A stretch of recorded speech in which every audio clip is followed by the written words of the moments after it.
Pwede bang ibaba ang sprinkler kapag high ceiling ang building?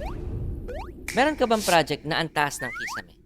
Kaya naisipan mong ibaba ang sprinkler dahil mas madali itong ikabit. Marami ding nalilito dito dahil iniisip nila na kapag binaba nila ang sprinkler ay mas mabilis itong gagana dahil daw mas malapit sa apoy. Actually, kapag binaba mo ang sprinkler, ay hindi ito gagana ng maaga. Design kasi gumana ang sprinkler kapag nainitan ng ceiling jet. Ito yung init na naipon sa kisame kapag may sunog. Hot air goes up, kaya ang signal na magpapagana sa sprinkler ay nasa taas. Ayon sa NFPA 13, ang sprinklers ay dapat malapit sa kisame. For obstructed construction o yung mga building na may malalalim na biga, ang maximum distance ng sprinkler mula sa ceiling ay 550 mm.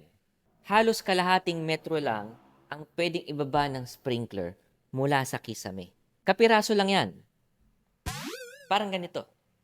O ayan ha, wag na tayo nagbababa ng sprinkler dahil hindi yan gagana ng maaga kapag may sunog.